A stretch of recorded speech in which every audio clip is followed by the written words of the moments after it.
बोल राधा रानी सरकार की जय। बोल मेरे बांके बिहारी लाल की जय। राधे कौन से पुण्य किए तूने हरि बोल तेरे घर राधे। राधे कौन से पुण्य किए तूने हरि बोल तेरे घर राधे। हरि बोल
सियावर रामचंद्र महाराज की जय।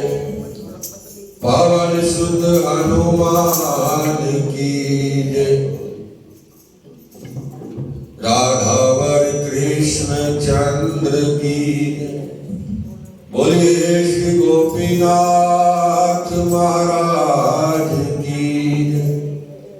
सत श्री लाल जी महाराज की जय। सती श्री केवल राम जी महाराज की जय। सत सनातन धर्म की जय। गौ माता की जय। गंगा मैया तेरी सनातन जय। ओम वक्रतुंड महाकाय सूर्यकोटि समप्रभ निर्विघ्नं कुरु मे देव सर्वकार्येषु सर्वदा। नमस्ते ब्रह्मारूपाय विष्णुरूपाय ते नमः। नमस्ते रुद्ररूपाय कलिरूपाय नमः। हे माद्री तनयं देवीं वरदां शंकर प्रियां लंबोदरस्य चरणिं तव पूजां करोम्यहम्। बोले गणपति भगवान की जय। उमापति महादेव की जय।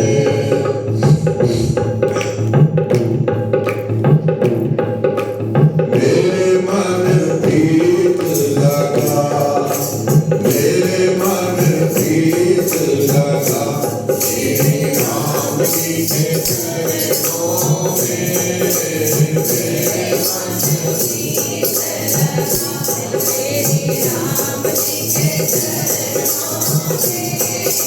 मेरे मन प्रीत लगा, मेरे मन प्रीत लगा श्री राम जी के चरणों में। मेरे मन प्रीत लगा श्री राम जी के चरणों में। आप बैठ जरा, आप बैठ जरा श्री राम जी के चरणों में। आप बैठ जरा श्री राम जी के चरणों में।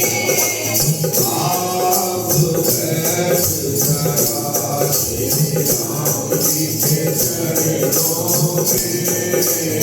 आप बैठ जरा श्री राम जी के चरणों में। ये जग सपना है कोई नहीं अपना है। ये जग सपना है कोई नहीं अपना है। ये जग सपना है कोई नहीं अपना है। ये जग सपना है कोई नहीं अपना है। राम जी को अपना बना, राम जी को अपना बना श्री राम जी के चरणों में। राम जी को अपना बना श्री राम जी के चरणों में।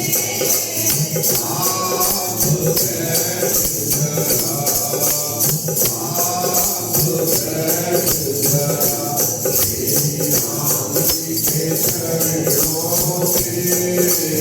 आप बैठ जरा श्री राम जी के चरणों में।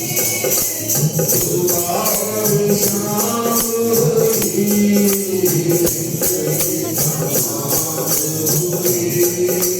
सुबह और शाम हुई जिंदगी तमाम हुई।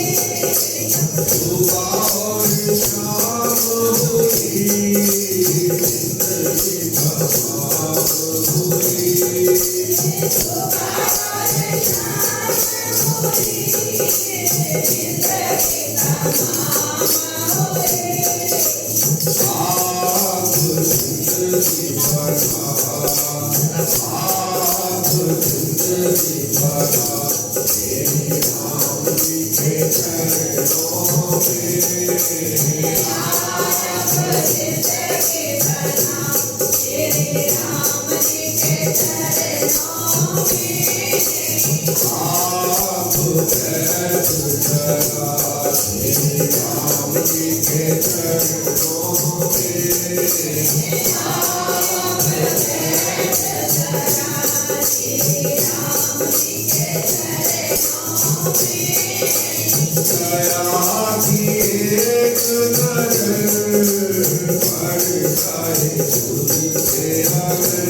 मन प्रीत लगा श्री राम जी के चरणों में मेरे मन प्रीत लगा श्री राम जी के चरणों में।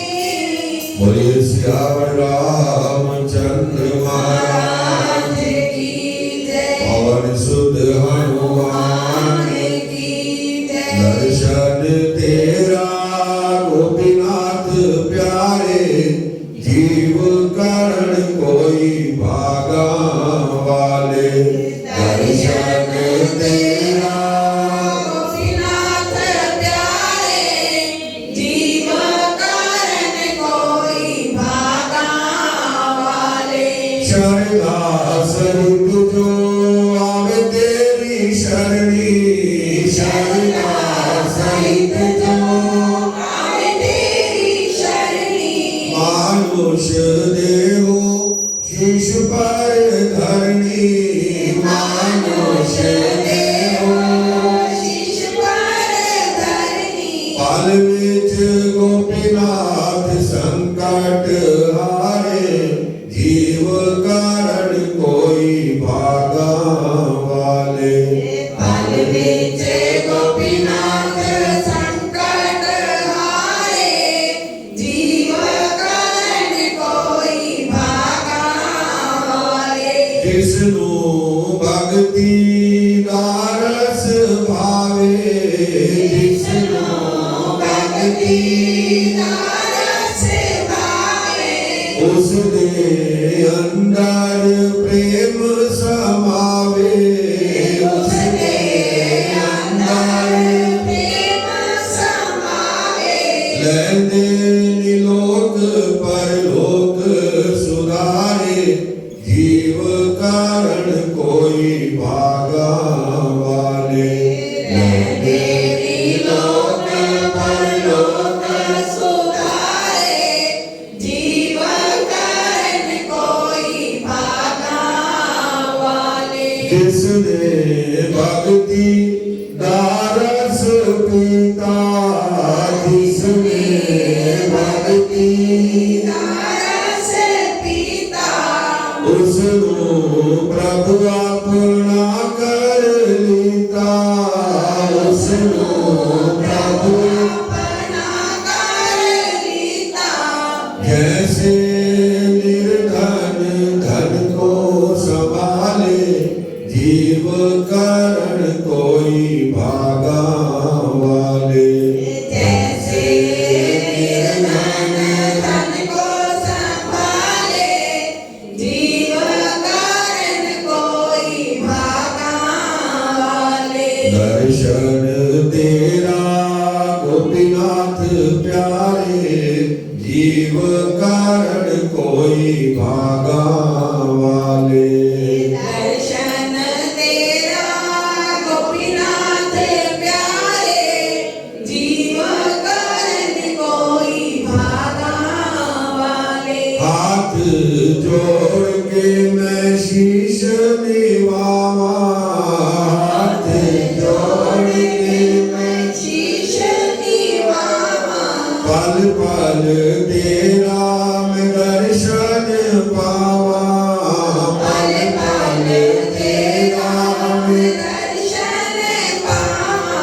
दर्शन पाके मैं तन मन वारे जीव कारण कोई भागा वाले दर्शन पाके मैं तन मन वारे जीव करण कोई भागा वाले। दर्शन तेरा गोपीनाथ प्यारे जीव कारण कोई भागा वाले दर्शन तेरा गोपीनाथ प्यारे जीव करण कोई भागा वाले। बोलिए श्री गोपीनाथ महाराज की जय। बोलिए श्याम कार्तिक भगवान की जय।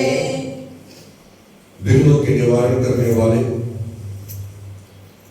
भगवान श्री गणेश जी, सारी सृष्टि के परिपालक, जगत के आधार भगवान श्री कृष्ण, ज्ञान को देने वाली मां सरस्वती, पुराणों के कर्ता श्री वेद व्यास जी, सदगुरुदेव महाराज के चरण कमलों में प्रणाम करते हुए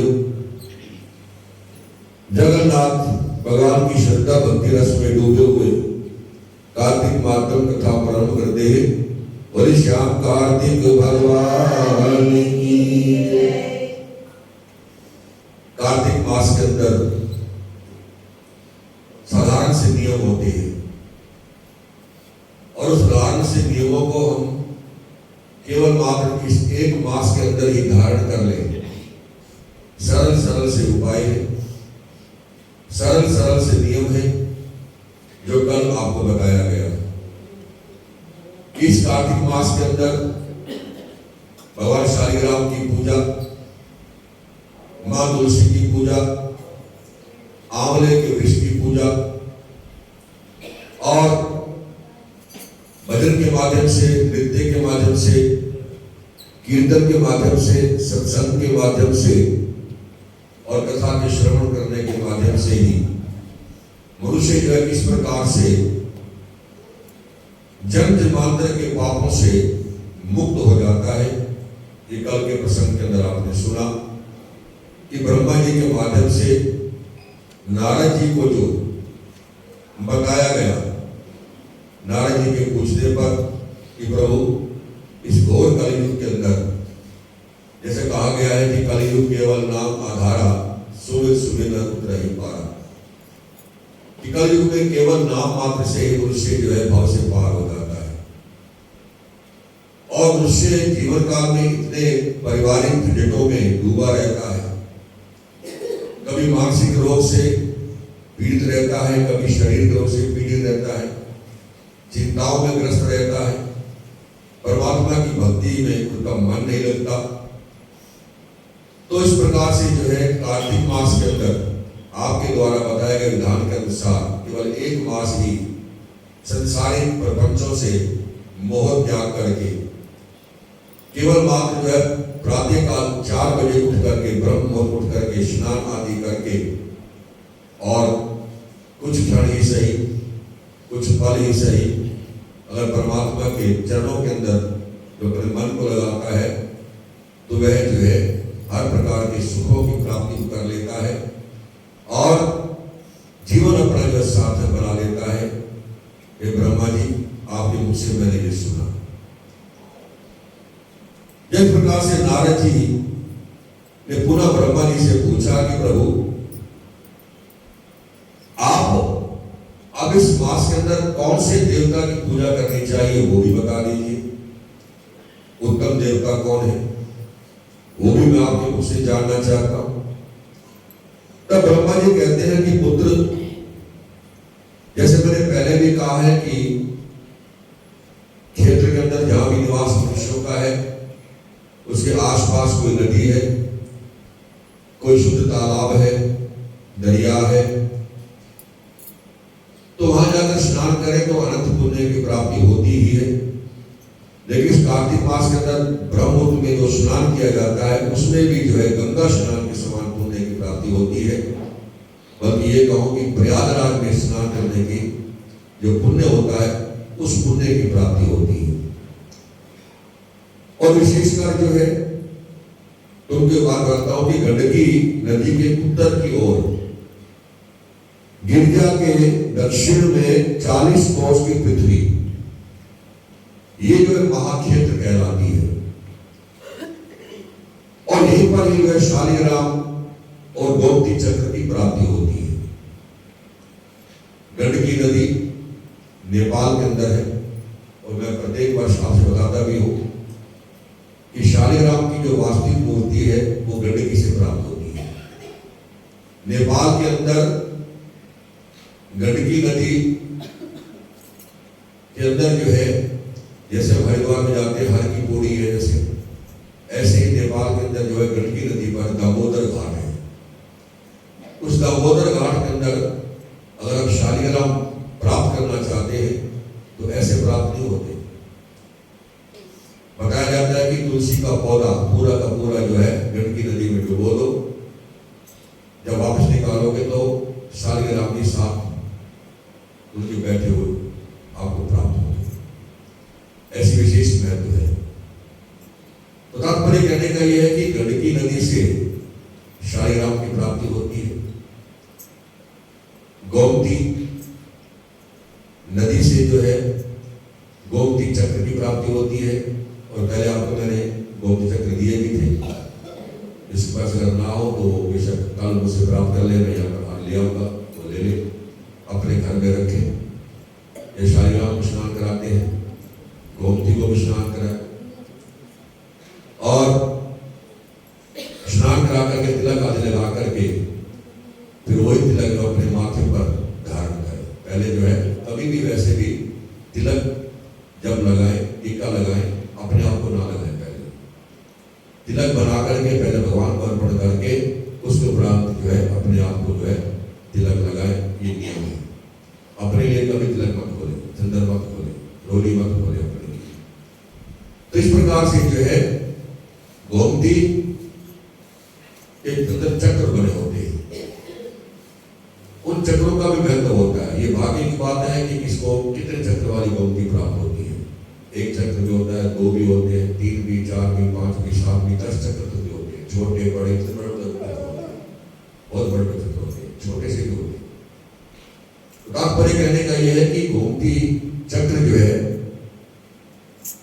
इसको स्नान करा करके, शालिग्राम जी को स्नान करा करके, तिलक लगा करके माथे पर धारण करें, और जो जल है वो उस जल को जनामत ग्रहण करें। कल मैंने बताया है केवल और केवल मात्र जो है शालिग्राम जी का जो जनामत है वही अमृत है, उसको हम जो है ग्रहण करना चाहिए। तो उस जल को जो है ग्रहण करें, और जैसे मैंने आप बताया कि अकाल मृत्यु हरणम, ये जल जो होता है अकाल मृत्यु से मुक्ति प्रदान करता है, अकस्मात मृत्यु नहीं होती। नित्य व्रति चरणावत भगवान का ग्रहण करता है, सर्व व्याधि पाप विनाशनम, और हर प्रकार के पापों से भी मुक्त करता है। तो इस प्रकार से जो है विष्णु श्लोक पीतवा पुनर्जन्म का भी करते हैं। ये प्रभु मैं आपके चरणों के जल को ग्रहण कर रहा हूं, और इस ग्रहण से जो है मेरे पाप नष्ट हो, और मैं पुनः जन्म ला लूं, अर्थात जन्म और मरण के दुखों से जो है मुझको मुक्ति मिल जाए, ऐसी कामना लेकर के जो है उस जनावत को ग्रहण करें। इस प्रकार से जो है गोमती चक्र के विषय बताया गया है। तो इस मनुष्य जो है हर प्रकार के पापों से जो है मुक्त हो जाता है, और नित्य प्रति जब प्रार्थना करते हैं, पूजा करते हैं, तो पूजा के उपरांत जो है प्रार्थना भी करनी चाहिए कि प्रभु मैं आपकी पूजा करने की विधि नहीं जानता, अभिमान से भरकर पूजा मत करें, भागा दौड़ी पूजा मत करें। कई बार देखते हैं बहन बेटी यहाँ पर आती है, ऐसे भांति भांति आती है, बच्चा देखते जैसे बस कहते हैं कि बस एहसान करने आए भगवान के ऊपर। ऐसा भाव नहीं होना चाहिए। आए 2 मिनट का समय निकाल करके, बहुत सी बेटे देखता हूँ मैं आती है ऐसे आए कि बस छोटा ऐसे पलटती है शिव जी के ऊपर, पलटा भागी भागी आई, बेटा क्या बात है, अपने देर हो गई, वो देर हो गई, फिर आई क्यों है, घर में प्रणाम कर लो, ध्यान करो परमात्मा का।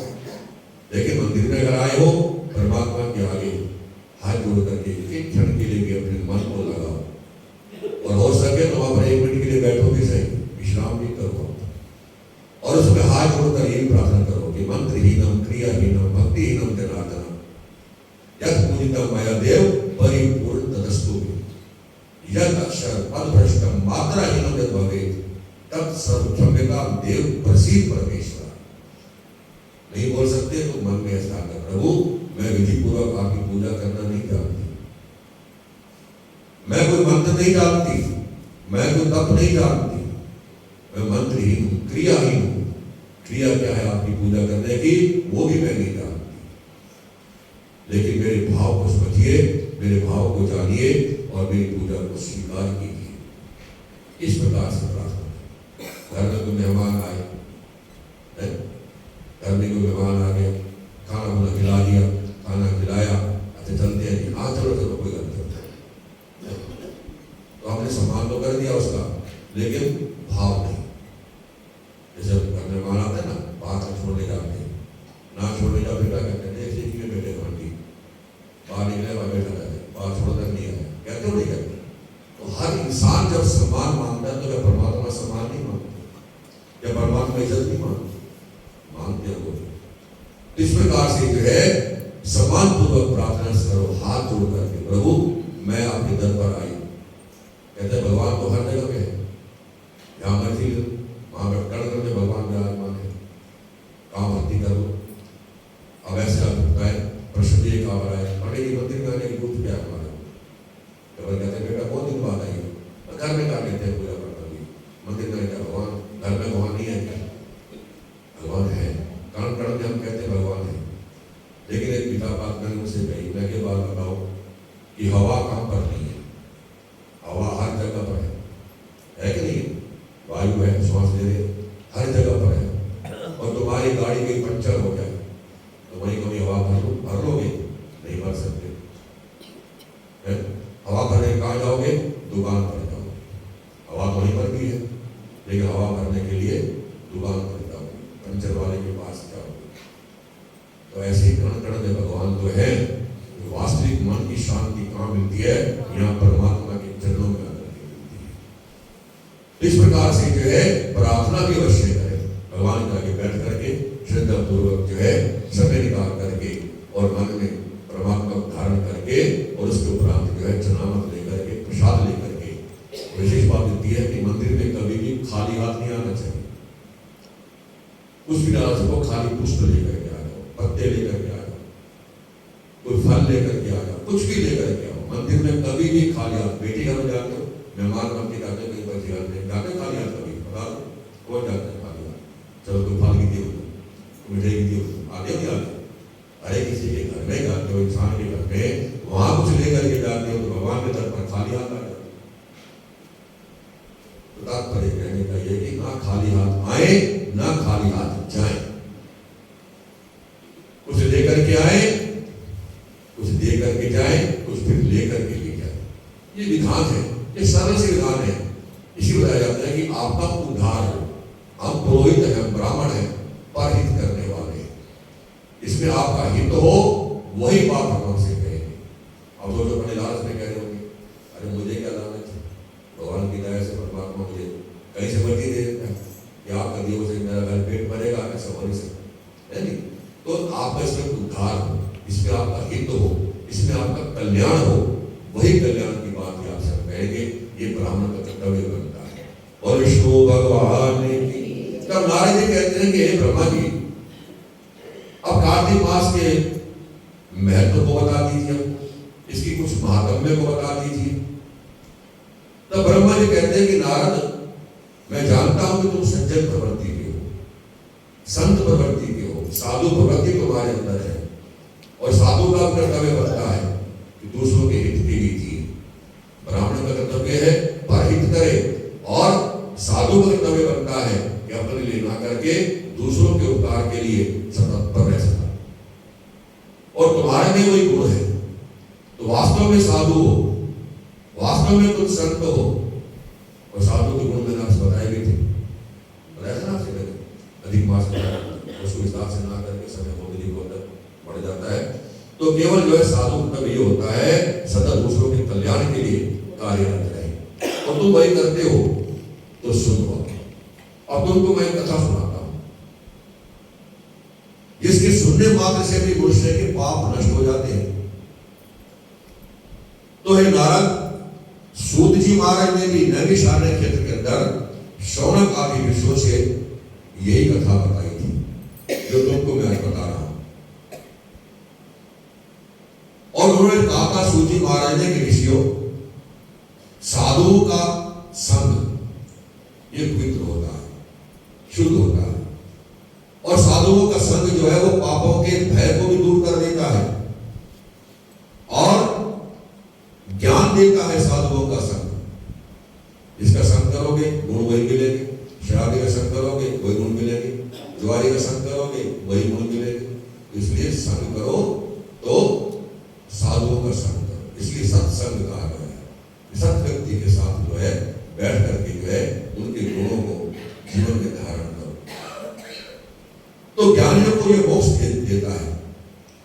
वालों की कामना पूरी कर देता है। जैसे गंगा जो है वो पाप नष्ट करती है, चंद्रमा जो है वो ताप नष्ट करता है, कल्प वृक्ष जो है ये दृढ़ता का नाश करता है, दीनता को दूर करता है, लेकिन साधु का जो संग होता है वो पाप ताप संताप ये तीनों को नष्ट करता है। तो इसका आधा क्षण भी सत्संग के अंदर बैठते हो तो आधा क्षण भी ये मोक्ष देने वाला होता है। इनकी वार्ता जब ऋषियों ने सुनी, नारद जी को बता रहे ब्रह्मा जी कि जब ऋषियों ने सूजी महाराज से इस प्रकार से सुना, तब जो है ऋषि लोग कहते हैं कि गुरुदेव सूजी महाराज आप कृपया करके अब कार्तिक मातम के विषय में भी हमको बता दीजिए, कोई इतिहास हमको सुना दीजिए, कोई प्रसंग हमको सुना दीजिए। तब सूजी कहते हैं कि ऋषियों, एक समय भगवान कृष्ण से कमल जैसे नेत्रों वाली सत्यभामा जी कहती हैं कि प्रभु धन्य हूं मैं और धन्य है मेरे माता पिता जिनकी मेरी जैसी कन्या उत्पन्न हुई, अर्थात मैं आपके धन्य हूं तो धन्य है मेरे माता पिता, धन्य हूं मैं कि इसके प्रति आप भगवान हुए हैं। तो आप 16,108 रानियों में सबसे अधिक प्रेम जो है मुझसे करते हैं, ये मैं जानती हूं। और जिस कल्प वृक्ष की पृथ्वी के लोग बात तक नहीं जानते और वही कल्प वृक्ष मेरे आंगन में लगा हुआ है। तो जानना चाहती हूं प्रभु, और मैं आशा भी करती हूं कि मेरे हित के लिए आप वे सारी बात अवश्य उसको बताएंगे। तब भगवान कहते हैं सत्यभामा, हाथ पकड़ा उसका और कल्प वृक्ष के नीचे लेकर के चले गए और जाकर कहते हैं कि हमें सब रानियों में तुम मुझको सबसे अधिक प्रिय हो और तुम्हारे स्नेहवश मैंने जो है इंद्र से विरोध करके ये कल्प वृक्ष स्वर्ग से ला करके तुम्हारे आंगन में लगाए और मैं तुम्हारे लिए अधिक से भी अधिक वस्तु प्रदान कर सकता हूं। अगर तुम मुझसे गुप्त से गुप्त बात भी पूछोगी तो वह भी तुमको मैं बताऊंगा। तब सत्यभामा कहते हैं कि प्रभु, मैं जानना चाहती हूं कि मेरे ऐसे कौन से सत्कर्म हैं, कौन से मेरे ऐसे पुण्य हैं और पहले जन्म में मैं कौन थी, कौन से मैंने ऐसे कार्य किए थे, कौन से मैंने दान किए थे, कौन से मैंने तप किए थे, कौन से मैंने जप किए थे, जिसके पुण्य के प्रभाव के कारण मैं आपकी अर्धांगिनी बनी और गरुड़ पर बैठ करके सदा आपके संग जो है इंद्र आदि लोकों में भी जा सकती हूँ। और पहले जन्म में मैं कौन थी, किसकी कन्या थी, तो विस्तार पूर्वक जो है मेरे उन पुण्यों के बारे में बताइए। तब भगवान कृष्ण ने कहा, हे भामे, तुमको सारा वृत्तांत मैं बताऊंगा कि तुम कौन थी, कौन से तुम्हारे पुण्य थे, तो पूरा का पूरा वृत्तांत मैं तुमको सुनाऊंगा। अब भगवान कृष्ण क्या कहते हैं सत्यभामा से, उसके विषय में कल आप बताएंगे। बोलो श्री विष्णु भगवान की, सियावर रामचंद्र महाराज की, पवन सुत हनुमान की जय। विशेष बात आपसे बता दें कि परसों बुधवार को जो है करवा चौथ का व्रत है, कल मैंने बताया था आपसे मैंने, और करवा चौथ का व्रत की कथा इस प्रकार से समय रखा जाएगा, उसके विषय में भी आपको काली परसों बता देंगे। तो स्वागत में बहनों बेटियों का सबसे प्रिय जो व्रत होता है, तो वो व्रत जो है परसों बुधवार 1 तारीख को है। बोलो सियावर रामचंद्र महाराज की जय। राम राम राम राम राम राम जय, राम राम राम राम राम राम राम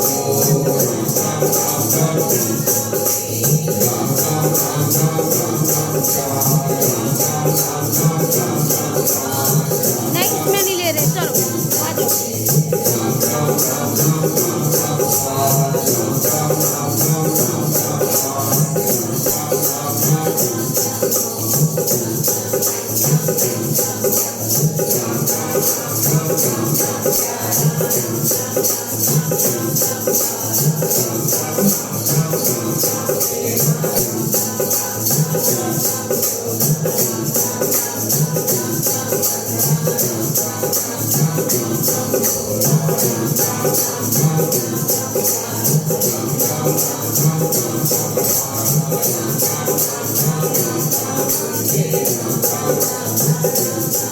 Thank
नीलाम बुद्श्याम मलकोमलांगम सीता समारोपितवाम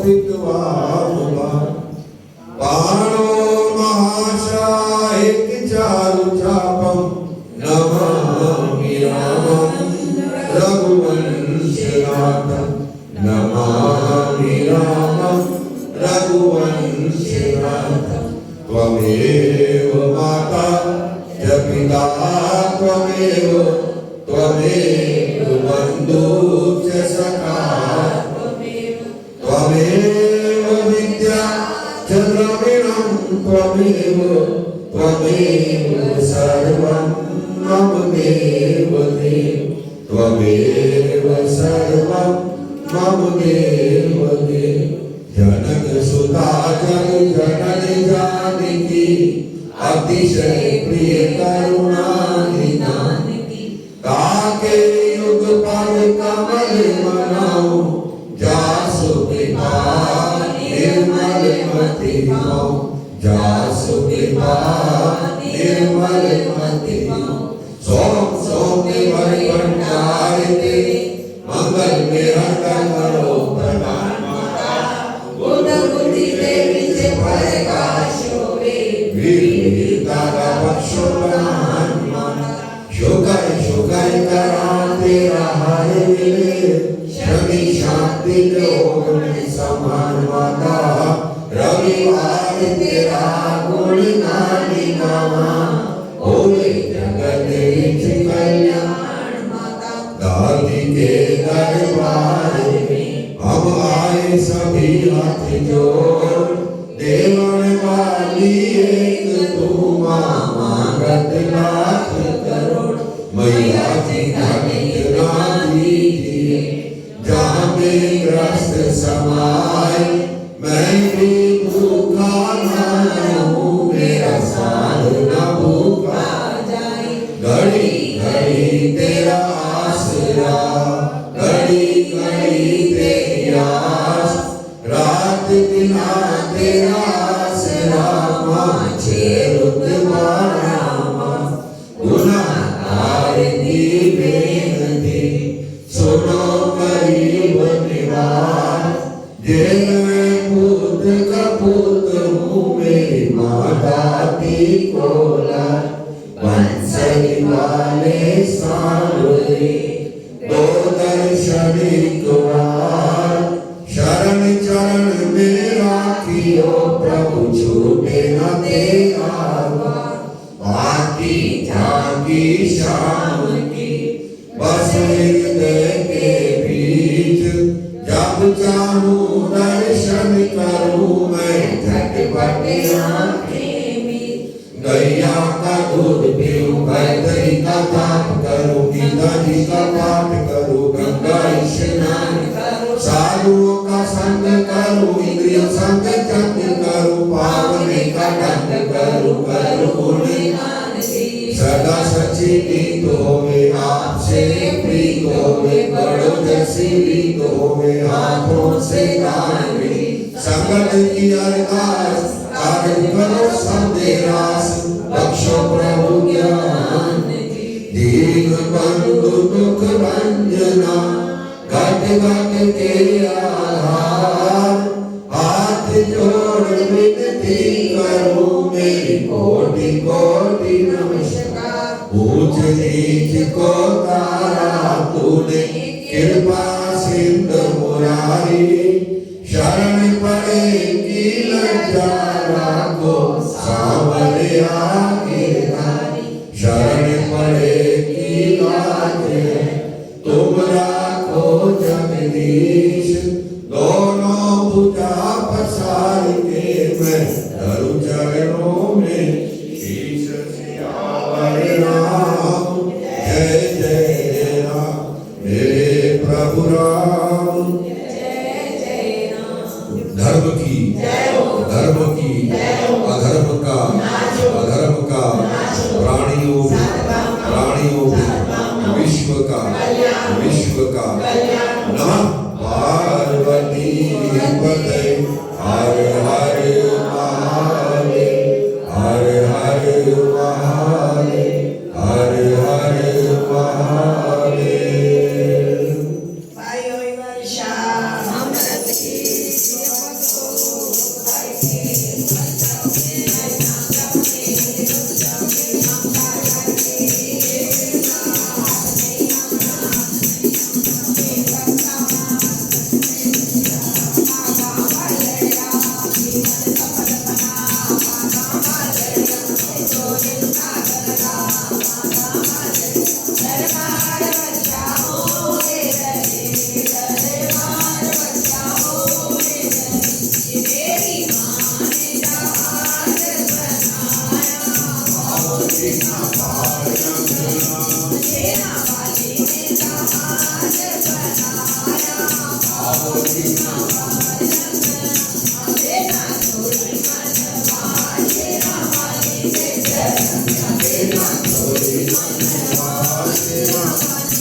सच्ची जोत की जय हो, सच्ची जोत की जय हो, सच्चे दरबार की जय हो, सच्चे दरबार की जय हो, मां के प्यार की जय हो, मां के प्यार की जय हो, हरे भंडार की जय हो, हरे भंडार की जय हो। जयकार